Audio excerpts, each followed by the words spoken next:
ایک اور ایکسیپشن ہے، وہ یونس علیہ السلام کی ہے۔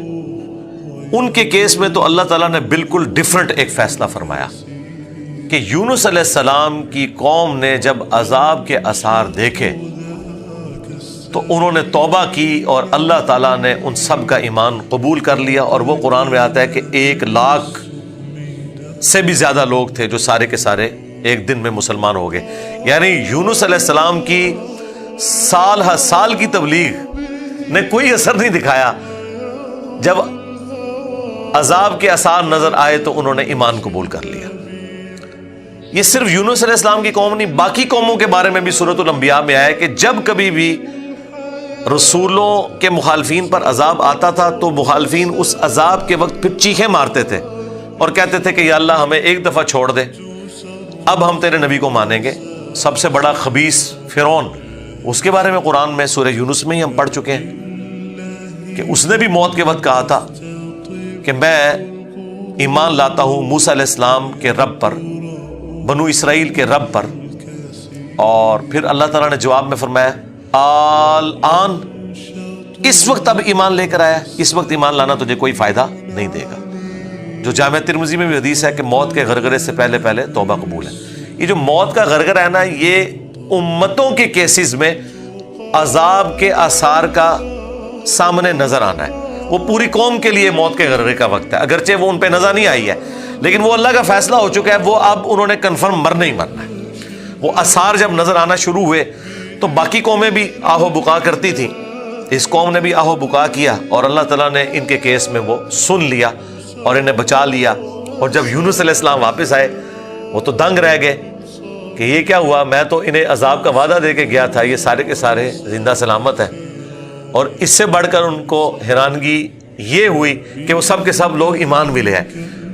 تو اب حضرت یونس علیہ السلام کو وہ غم تو بھول گیا کہ میرا دیا ہوا وعدہ پورا نہیں ہوا۔ ظاہر ہے ایک امبیرسمنٹ تو تھی کہ آپ قوم کو کہہ کے یہ نکلے ہیں کہ اب تم پہ عذاب آئے گا، اور عذاب نہیں آیا، تو امبیرسمنٹ تو حضرت یونس علیہ السلام نے فیل کی، لیکن اس کی کمپنسیشن اللہ نے اس حوالے سے کر دی کہ جو ان کا مقصد ہے وہ پورا ہو گیا کہ لوگ ایمان لے آئے۔ آپ سورۃ الاعراف میں، سورہ ہود میں بھی دیکھیں گے کہ جب کبھی قوموں پر عذاب آتا ہے تو اینڈ پہ وہ قوم کا پیغمبر عذاب دیکھنے کے بعد اپنی قوم سے مخاطب ہو کے کہتا ہے کہ میری قوم، میں نے تو بڑی کوشش کی تھی کہ تمہیں اس عذاب سے بچا لیتا، لیکن تم خود گمراہی پر تلے ہوئے تھے۔ تو عذاب کے بعد بھی قوموں کا درد پیغمبروں کے سینے میں رہتا ہے، ایک نیچرل چیز ہے، رقیق القلب ہوتے ہیں نا جو پیغمبر ہوتے ہیں۔ تو یہاں پر جب انہوں نے دیکھا سب ایمان لے ہیں تو ظاہر ہے کہ وہ ایک ہیپی اینڈنگ ہوئی ہے۔ کیا ڈراپ سین ہوا ہے۔ میں کبھی بعض اوقات یہ جب حضرت یونس علیہ السلام کی قوم کا واقعہ قرآن میں پڑھتا ہوں نا، تو میں بڑی خواہش کرتا ہوں کہ میں جنت میں جا کے یہ منظر دیکھوں کہ وقت کا پیغمبر عذاب کی وعید سنا کے گیا ہے اور لوگ چیخو پکار کر رہے ہیں، اور ایسا یونیک کیس ہو گیا، سمجھ لیں مردے ہی زندہ ہو گئے کہ اللہ تعالیٰ ان کی چیخو پکار سن کے ان کی توبہ بھی قبول کر لیتا ہے۔ اور پھر یونس علیہ السلام جب واپس آتے ہیں ان کی حیرانگی کیا ہوگی، ٹھیک ہے، کیا ڈراپ سین ہوگا۔ میں کہتا ہوں جی اس طرح کی کوئی ٹریجک فلم نہیں ہو سکتی جو یونس علیہ السلام اور ان کی قوم کی ہے۔ اور وہ کیوں ہوا؟ صرف یونس علیہ السلام سے ایک اجتہادی خطا ہوئی۔ ہم اسے گناہ نہیں کہتے، وہ خطا ہے، انبیاء خطا کرتے ہیں، لیکن چونکہ وہ اپنی خطا پر قائم نہیں رہتے اور وہ گناہ کے زمرے میں بھی نہیں ہے، غلطی ہے بحیثیت انسان۔ انسان غلطیوں سے پاک اگر ہم پیغمبروں کو کہتے ہیں تو یہ پاک وہ والا نہیں ہے جس طرح اللہ پاک ہے۔ آپ سبحان کا لفظ صرف اللہ کے ساتھ بولتے ہیں، کوئی پیغمبر بھی سبحان نہیں ہے، پرفیکٹ صرف اللہ ہے۔ دیکھیں انسان تو ہے ہی امپرفیکٹ۔ جب ہم نیند کے محتاج، کھانے پینے کے محتاج، اس کے بعد ٹوائلٹ کے محتاج، اور سب سے بڑھ کر اپنی زندگی کے لیے اپنے رب کے محتاج، تو انسان تو پرفیکٹ ہے ہی نہیں ہے۔ پرفیکٹ صرف اللہ ہے جو کسی کا محتاج نہیں ہے، غلطیوں سے پاک صرف اللہ ہے۔ یونس علیہ السلام سے جو آپ سمجھ لیں اجتہادی خطا، جسے ہم گناہ نہیں کہتے، وہ یہ ہوئی کہ جب مقررہ وقت کے اوپر قوم یونس ایمان نہیں لے کر آئی تو یونس علیہ السلام نے انہیں کہا کہ اب 3 دن بعد عذاب آ جائے گا، جو اللہ نے وعدہ کیا تھا کہ یہ ان کا سمجھ لیں ٹائم اینڈ ہو رہا ہے، اس ٹائم لائن کے بعد عذاب آنا ہے۔ لیکن ساتھ یہ ضروری تھا کہ اللہ تعالیٰ کی وحی کا انتظار کرنا ہے اس علاقے کو چھوڑنے سے پہلے۔ تمام انبیاء جب قوموں کو وحی سناتے ہیں نا تو پھر اللہ تعالیٰ کی وحی کی اجازت کے بعد اس علاقے کو چھوڑتے ہیں۔ نبی اسلام نے بھی ہجرت دیکھیں اینڈ پہ کی ہے، ایویں نہیں، مطلب آپ خود سے نہیں نکلے، اللہ تعالیٰ کی وحی کے ذریعے نکلے۔ قرآن میں سورۃ الانفال میں آیا تھا کہ یہ جب کافر کہتے تھے نا کہ ہم پر عذاب کیوں نہیں نازل ہوتا، ہم نبی کا انکار کر رہے ہیں، تو اللہ تعالیٰ نے فرمایا کہ جب تک اے نبی تم ان میں موجود ہو ہم ان کو عذاب نہیں دیں گے۔ اللہ کی سنت ہے کہ جب کبھی کسی قوم کو عذاب دینا ہوتا ہے نا تو اس قوم میں سے انبیاء اور اہل ایمان کو الگ کرتا ہے، پھر باقی کی قوم پر عذاب آتا ہے، اور وہ اللہ تعالیٰ نے نکالا اور غزوہ بدر میں لا کے ڈبویا ان کو، جس طرح فرعونیوں کو اپنے محلات سے نکال کے سمندر میں غرق کیا تھا، مشرکین عرب کو اپنے گھروں سے نکال کر بدر میں ڈبویا صحابہ کرام کی تلواروں کے ذریعے۔ یہ عذاب استیصال کی ایک قسط ان پر آئی تھی۔ تو یونس علیہ السلام نے ازیوم کیا کہ ظاہر ہے کہ اس کے بعد عذاب تو آنا ہی ہے، لیکن ان کی شان اس سے بلند تھی کہ وہ وحی کا انتظار کیے بغیر نکل گئے۔ بس جب وہ نکلے، جس کشتی میں سوار ہوئے، وہ کشتی جو ہے وہ بھنور میں پھنس گئی، اور ان کی اپنی ایک نارمز چل رہی تھی کہ اگر کشتی بھنور میں پھنس جائے تو یہ اس چیز کی علامت ہے کہ کوئی غلام اپنے آقا کی اجازت کے بغیر بھاگ کر آ گیا۔ پھر وہ قرآن اندازی کرتے تھے، اور جس کے نام قرآن نکلتا تھا اس کو فدیے کے طور پر وہ سمندر میں ڈال دیتے تھے۔ پہلی دفعہ قرآن اندازی کی گئی بیلٹنگ تو حضرت یونس علیہ السلام کا نام نکلا، ان کا نہیں یونس علیہ السلام تو اس طرح ہو ہی نہیں سکتا۔ دوسری بار، تیسری بار، تینوں بار یونس علیہ السلام کا نام نکلا قرآن اندازی میں۔ تو یونس علیہ السلام نے، اچھا قرآن میں اشارتاً اس کا ذکر ہے، اسرائیلی روایتوں میں تفصیل کے ساتھ ہے، لیکن یہ بالکل قرآن میں فٹ ان بیٹھتی ہیں۔ یعنی آپ کو یہ تو بتایا گیا کہ یونس السلام مچھلی کے پیٹ میں رہے، تو وہ مچھلی کے پیٹ میں پہنچے کیسے تھے؟ مچھلی کے پیٹ تک پہنچنے کے لیے تو آپ کو دوست چاہیے، نیچے ہے مچھلی، اتنی بڑی ویل مچھلی ہے، کوئی چھوٹی مچھلی کے پیٹ میں تو رہ نہیں سکتا بندہ۔ تو وہ حضرت یونس علیہ السلام کو انہوں نے سمندر میں پھینک دیا۔ یونس علیہ السلام نے خود ہی کہا، ان کو کلک کر گیا کہ یہ معاملہ میرے اینڈ پہ ہے۔ انہوں نے کہا بھائی مجھے پھینکو، تم مجھے سمجھ آ گئی ہے، ظاہر فوراً کلک کر گیا کہ یہ معاملہ خراب میرے سے ہی ہو گیا۔ وہ ان کو سمندر میں پھینک دیا تو اللہ کے حکم سے ایک مچھلی نے انہیں نگل لیا۔ یہ قرآن میں ہے، قرآن میں آگے تفصیل نہیں ہے کہ کتنے دن تک، لیکن تورات میں ملتا ہے کہ 3 دن اور 3 رات تک وہ مچھلی کے پیٹ میں رہے۔ یہ ویسے پبلک مشہور ہے 40 دن، نہیں 3 دن ہے بس۔ وہی 3 دن، وہ جو 3 دن عذاب آنے تھے نا، وہ 3 دن انہوں نے مچھلی کے پیٹ میں گزارے، اور وہ 3 دن ان کی قوم نے زندگی موت کی کشمکش میں گزارے ہیں کہ ابھی عذاب آیا کہ آیا۔ ٹھیک ہے، توبہ ہے نہیں ہوئی کہ آئی ایم سوری تے توبہ قبول ہو گئی ہے، نہ 3 دن انہوں نے پی کٹی ہے بھائی جی۔ یہاں تو لوگ 1 دن جیل نہیں کاٹ سکتے، 3 دن تک انہوں نے وہ تکلیف کاٹی ہے، پھر اللہ تعالیٰ نے ان کی توبہ قبول کی ہے۔ اور یہاں پہ حضرت یونس علیہ السلام 3 دن تک مچھلی کے پیٹ میں، اندھیرے میں، اور دیکھیں اللہ نے ان کو ایسے کلمات سکھا دیے، مختصر تھے، پرفیکٹ تھے، بہترین توبہ، لا الہ الا انت سبحانک۔ سورۃ الانبیاء میں یہ دعا آئی ہے، اے اللہ تیرے سوا کوئی معبود نہیں، اور تو پاک ہے نا، پاک تو غلطی نہیں کر سکتا۔ انی کنت من الظالمین، بے شک میں ہی ظالموں میں ہوں، میں انسان ہوں، انسان سے غلطی تو ہوگی۔ تو یہ دعا اتنی اللہ کو پسند آئی کہ سورہ الصافات میں آیا کہ یونس اگر مچھلی کے پیٹ میں ہمیں ان الفاظ کے ساتھ یاد نہ کرتے تو پھر مچھلی کے پیٹ سے اسی دن نکالے جاتے جس دن مردے اپنی قبروں سے نکالے جائیں گے، قیامت کے دن تک مچھلی کے پیٹ میں رہتے، یعنی مچھلی کا پیٹ ان کی قبر بن جاتی۔ اتنا غصہ ایک جملے نے ٹھنڈا کر دیا، اور ساتھ اللہ نے فرمایا کذالک ننجی المؤمنین، ہم اہل ایمان کو اسی طریقے سے نجات دیں گے، یعنی جو بھی یونس والے طریقے سے ہماری طرف متوجہ ہوا اسے بھی ہم نجات دیں گے۔ یہ دعا ہمیں اتنی پسند ہے کہ جو ان الفاظ کے ساتھ ہم سے معافی مانگے گا ہم اسے بھی نجات دیں گے۔ جامع ترمذی میں حدیث ہے، جو یونس علیہ السلام کی دعا کے ذریعے اللہ کی طرف متوجہ ہوا اللہ تعالیٰ کبھی اسے محروم نہیں لوٹائے گا۔ لا الہ الا انت سبحانک انی کنت من الظالمین، اور جمع کے صیغے سے پڑھیں گے تو لا الہ الا انت سبحانک انا کننا من الظالمین، وہاں تھا انی کنت من الظالمین، یہ ہے انا کننا من الظالمین۔ دونوں طریقے سے آپ دعا مانگ سکتے ہیں، بہترین دعا ہے یہ، اسم اعظم ہے دعاؤں کی قبولیت کے لیے۔ قرآن میں بھی آیا کذالک ننجی المؤمنین، اور جامع ترمذی میں بھی آیا کہ جو اس دعا کے ذریعے اللہ کی طرف متوجہ ہوگا اللہ تعالیٰ اسے محروم نہیں لوٹائے گا۔ لہذا جو جامع ترمذی میں حدیث ہے نا کہ اللہ کی حمد اور دروشی پڑھ کے دعا کرو تو قبول ہوتی ہے، تو وہ اللہ کی حمد میں نا آپ اس کو شامل کریں، لا الہ الا انت سبحانک انی کنت من الظالمین۔ یہ اللہ کی بیسٹ حمد بھی ہے اور بیسٹ استغفار بھی ہے، اور ایسا استغفار ہے کہ اللہ کی رحمت کو ٹریگر کرنے والا ہے۔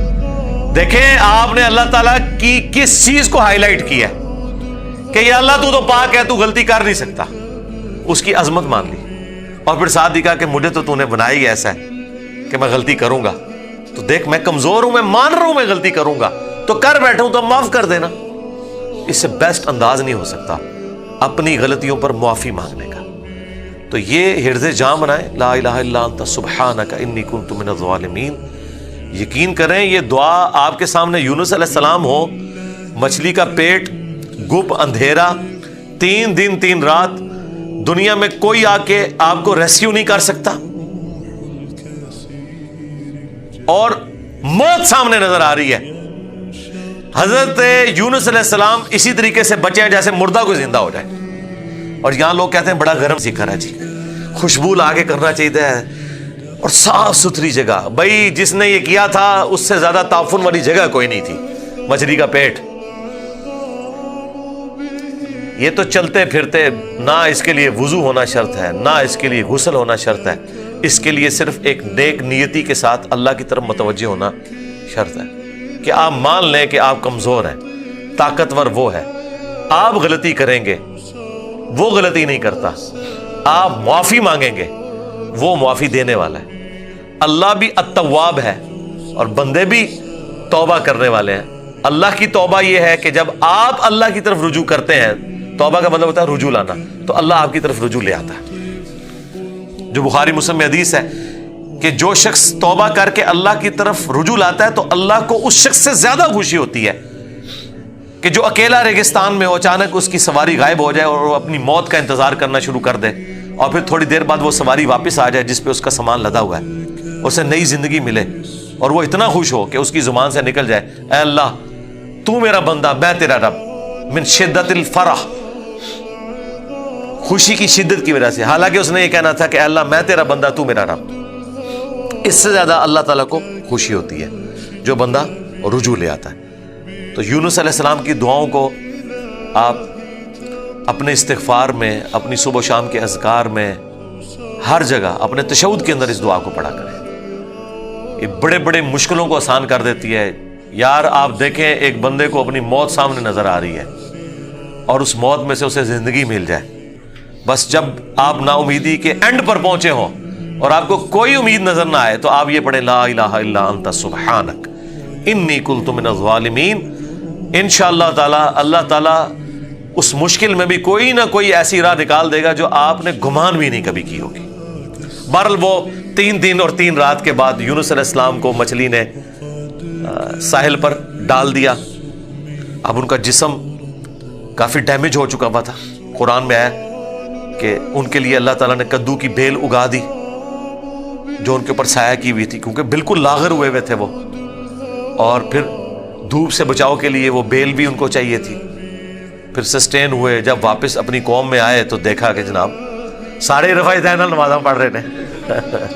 انہوں نے کہا پوری زندگی بخاری مسلم دی حدیثاں دکھائیاں، انہیں رفع دین نہیں شروع کیتا، اچانک کیا ہو گیا ہے؟ یعنی وہ سارے کے سارے مان لیں، یہ میں آج کے دور میں ٹرانسلیٹ کر رہا ہوں۔ پھر کہنے کے کتنے لکھے ہیں سرکار؟ دیکھیں اللہ تعالیٰ ہر دور میں اپنے بندے بھیجتا ہے جو اس دور کی لینگویج میں ان کو وہ بات سمجھاتے ہیں۔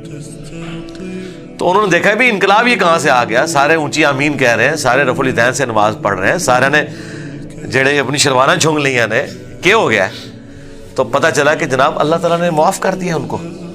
اور یہ ایک ایسا ایکسیپشنل واقعہ ہے جو اللہ تعالیٰ کی پوری بنائے ہوئے پلان کے اندر، پوری ڈیسٹنی میں، پوری انسانی تاریخ میں اور کسی کے لیے نہیں ہوا. اس خاص واقعے کی وجہ سے ہی اس سورت کا نام سورہ یونس ہے. اگرچہ یونس علیہ السلام کا ذکر آپ نے دیکھ لیا، بس یہ اتنا صحیح آ رہا ہے. یہ باقی پورے واقعات قرآن میں سکیٹرڈ فارم میں ہے. سورہ ہود سے میں نے بیان کیا، سورۃ الاعراف، باقی صورتوں سے جوڑ کے آپ کو ایک جگہ پوری پکچر بتائی ہے. حالانکہ عام بندے سے پوچھے نا کہ سورہ یونس میں کیا ہوگا تو وہ یہ بتائیں گے آپ کو کہ سورہ یونس میں یہ لکھا ہوا ہوگا کہ حضرت یونس علیہ السلام کتنے خوبصورت تھے، ان کی زلفوں کا رنگ کیا تھا، ان کے ماں باپ کہاں رہتے تھے، وہ کہاں پیدا ہوئے، کہاں فوت ہوئے. عام آدمی تو یہ سمجھ رہا ہوگا. حالانکہ سورہ یونس کا جو مرکزی ٹاپک ہے نا وہ توحید ہے، ٹوٹل توحید. اور اس میں حضرت یونس علیہ السلام بھی فٹ ان بیٹھ رہے ہیں. کیوں؟ توحید کا مطلب یہ ہے کہ ہوگا وہ جو اللہ چاہے گا، اور اللہ چاہے تو اپنا بنایا ہوا قانون بھی توڑ سکتا ہے. اللہ اپنے قانون کا بھی کوئی پابند نہیں ہے. لیکن یہ دنیا کے اعتبار سے، آخرت کے لیے نہیں. آخرت کے لیے اللہ نے قرآن میں یہ بتایا کہ میں اپنے وعدے کے خلاف نہیں چلوں گا. آخرت اللہ کا قانون نہیں ہے، وعدہ ہے. اور اگر اللہ وعدہ توڑتا ہے نا تو وہ اللہ نہیں رہتا، کیونکہ جو وعدہ پورا نہ کرے وہ جھوٹا ہوتا ہے، اور جھوٹ اللہ کی طرف منسوب نہیں. لیکن دنیا میں اللہ تعالیٰ اپنے بنائے ہوئے قوانین توڑ دیتا ہے. وہ اللہ کے کوئی وعدے نہیں ہے. اللہ کا قانون ہے کہ آگ جلائے گی، ابراہیم کو نہیں جلایا تو اللہ تعالیٰ کو اس سے کوئی فرق نہیں پڑتا. یہ اللہ کا کوئی وعدہ نہیں تھا.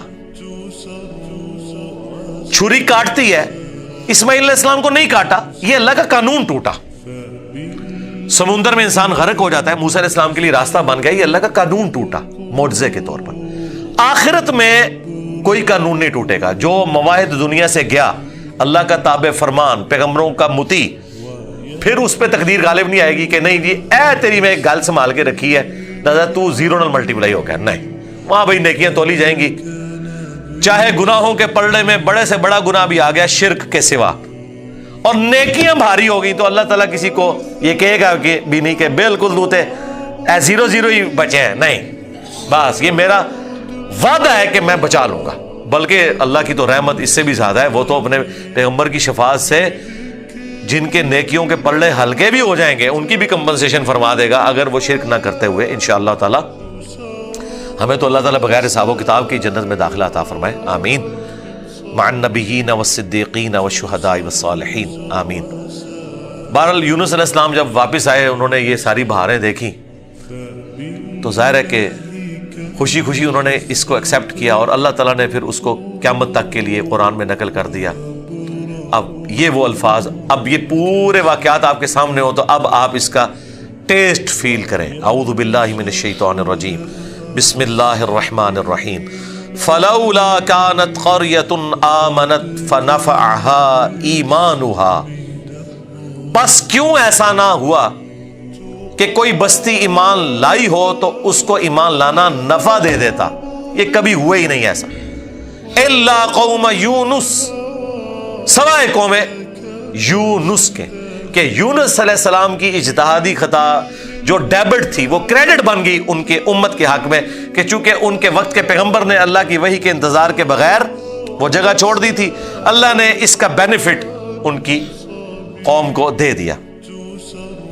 لما آمنوا، جب وہ ایمان لے آئے، کشفنا عنہم عذاب الخزی فی الحیات الدنیا، تو ہم نے دور کر دیا ان سے، کھول دیا دنیا کی زندگی کی رسوائی کا عذاب. وَمَتَّعْنَاهُمْ إِلَىٰ حِينٍ، اور ہم نے انہیں دنیا میں لطف اندوز ہونے کے لیے ایک اور مدت فراہم کر دی.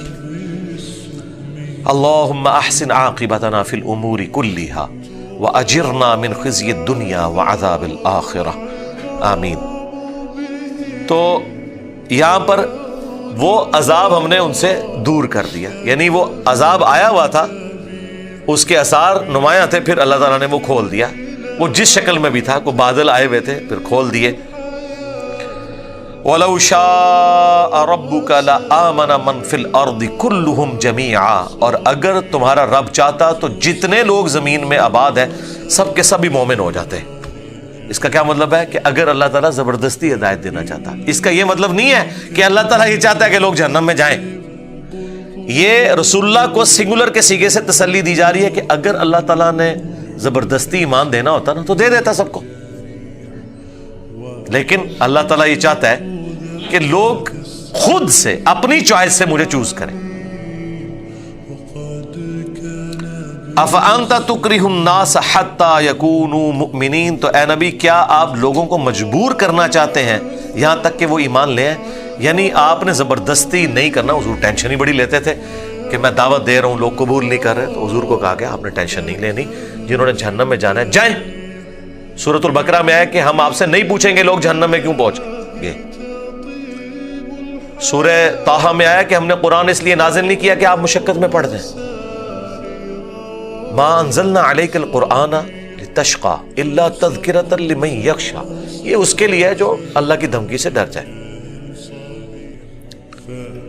وما کان لنفس ان تؤمن الا باذن اللہ، اور کسی جان کے لیے یہ ممکن ہی نہیں ہے کہ وہ ایمان لے آئے مگر اللہ کے اذن سے۔